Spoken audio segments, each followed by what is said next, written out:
知道借英语之识，大学习之意，借文化之国。接受 Q&A， 加上家长会。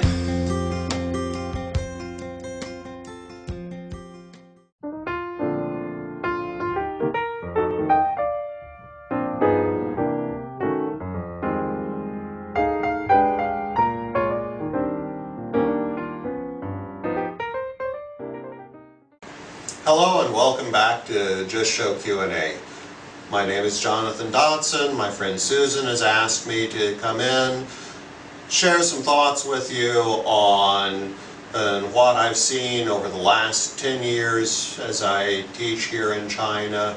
One of the things that comes up a lot is the idea that people have spent a lot of time working with their English. It has maybe opened some doors for them. Now they want to take the opportunity to go overseas, maybe to the US, maybe to Canada. The two systems are pretty similar. But what are they?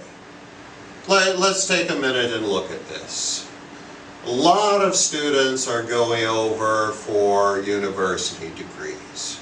One of the things that you're going to notice very quickly is that the US doesn't use a national entrance exam like the Gaokao, but it has something that is so close, I'm not sure the meaning of the two words is distinct enough. National versus the private.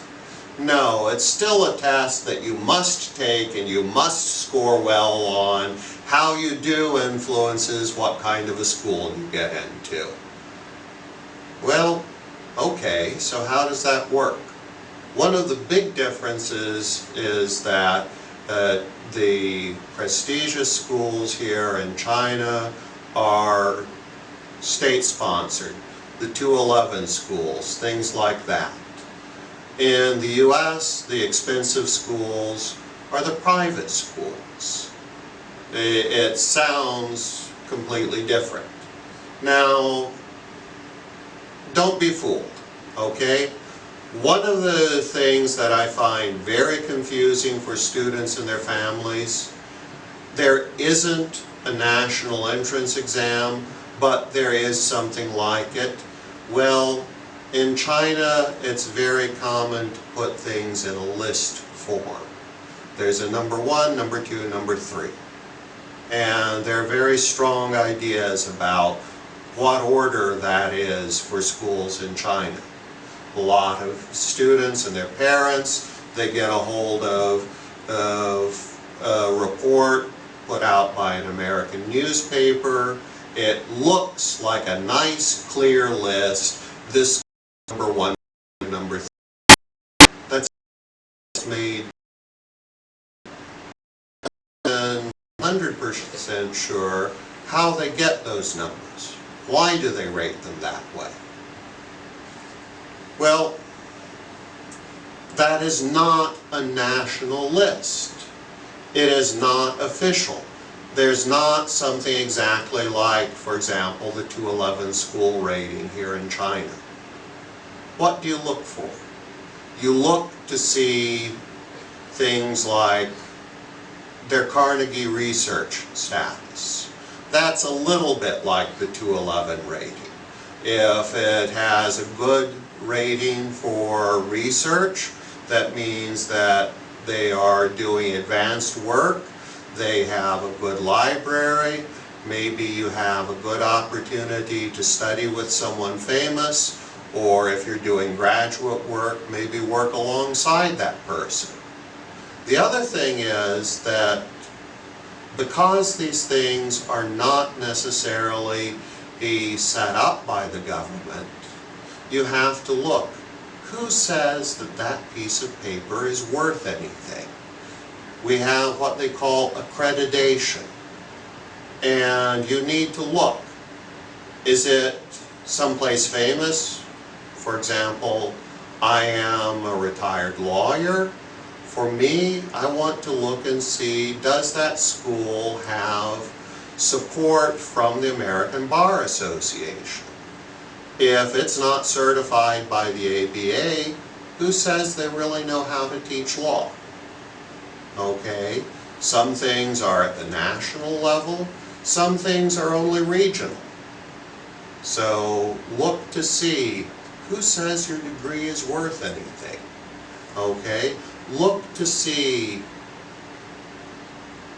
not just the name of the school, but how are they for or something that you want to study. A school may be very good in some areas, but maybe they're not famous outside of those areas. So for example, I went to Southern Illinois University. For some things, when I went there, it was in the top 10 in the US. For other things, nobody knew about them. So you can't just look at a list. You can't just plan, oh, this is a list of 5 famous schools. Okay, the top 5 schools are all really good. You won't go very wrong, but you may miss a lot of interesting opportunities. All right, but what does that really mean? Sure, it's important to look at accreditation because it matters. Who says this degree is worth anything? It matters what it takes to get into the university because, well, you need to have the right scores, otherwise it's not a choice. What if you can get in? What if it has somebody that says this is a good degree? Does that mean right away that's your choice? Maybe not. Remember I said a lot of those universities are private?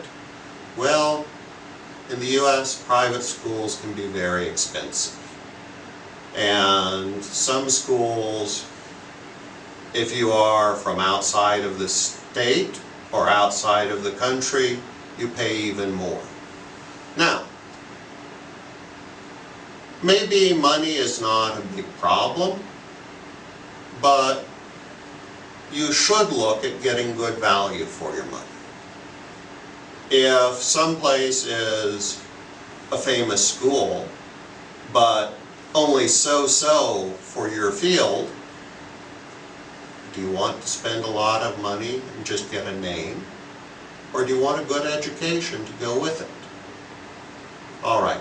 That brings us to the point, what is a good education? Well, why do we get an education? Very simple. Education lets you learn from other people's mistakes without having to spend time in your life making the same mistakes. Okay? There's a very practical side to it that goes beyond just what do they write on the paper they give you. One of the differences that I see in my classes, I see that Chinese students have a very strong focus on what. What is the longest, the tallest, the biggest. They can put things in lists and there's a number 1, number 2, number 3. Just like we talked about schools at the beginning. That's part of the way that you analyze things. Well, today you can reach into your pocket, take out your mobile phone, go to the internet, and in moments you know what is the longest river, what is the tallest mountain. Computers are replacing that today. A great memory used to be important. It saved you from having to find a book. But today, with all of the internet right there at your fingers, I think it's becoming more important to understand how and why. One of the things that you'll find in American classes, your general education or your 100 level classes are there to build a foundation. Those are there to give you the words and the skills that you need. Everything above that, especially as you get into graduate classes, it looks more and more at theory, at understanding why something is the answer. All right, so we've already looked at this difference in focus, that the Chinese system tends to focus more on learning what, on learning lists. The American system tends to focus more on why is this the way that we do it? Why does this work? Why does anyone care about it? This is going to change how you interact with your teachers, how you interact with your classmates, how you interact with the school. You're going to have to be able to take different pieces, bring them together, and see where is the relationship, what is the pattern, what's going to mark you as a good student. It's not going to be the ability to just repeat a lot of things. I've heard a story about how a student in China worked very hard and memorized a whole book, and his teacher was so moved that he could remember the whole book. Well, in the US, they'll be impressed that you have the skill to remember a whole book. But if you want to do well in the class, it's more important to be able to read 10 or 12 different books. And if you go on to graduate school, you may have to read 10 or 12 books every week. You need to get good at bringing in a lot of information and looking for what is the thread that ties it all together. Why does anyone care about this? Why does anyone ask the question? Those are the things that will get you marked as a good student. What will get you marked as a bad student? Just doing simple copy pasta, okay? That's a habit that the internet has made very common, and it seems like it is accepted. But you remember in our last talk, I said that rules in America are sometimes much more strict. This is the rule that they call plagiarism. If this is not your work, you must give credit for someone else's words, ideas, or data. If you just take that from the internet and you copy it into your paper and the teacher finds out, that's a 0. Maybe for the paper, maybe for the class, maybe it gets you thrown out of school. The American schools are much more strict about that. The general description is that our schools should be easy to enter, but not easy to leave. If you are careless about your work and you don't give correct credit for other people's effort, that's a quick way to lose everything. So, to review, if you want to show you're good, show you understand why. If you don't do that, if you only take things off of the internet and put it in and say it's your own work, that's a good way to lose everything. In conclusion, it's becoming more common for students here in China to want to take advantage of all the work that they've put into their English, to be able to experience more things, maybe to go and study overseas. And it is a great opportunity, but you're going to start to recognize there's a common theme that I keep going back to, which is understanding the differences. Our differences that we have seen in this episode, the numbers don't always mean the same thing. You need to understand different kinds of information to make a good decision. And when it comes time to be a student, you're going to have to make some changes to the way that you present yourself. If you want to impress your teachers, you're going to have to be able to do more than just have a great memory. You're going to have to be able to really look for the reason that somebody cares about that information. Why do we care about this set of events in history? Or why do we care that if you take this and this, you can get that?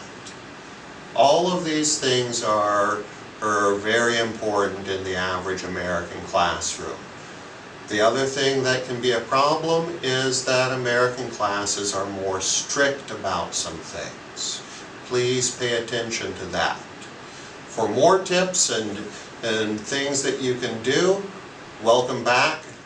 We'll see you in our next episode of Just Show Q&A. 到此已重见林木，谁知才上一层楼。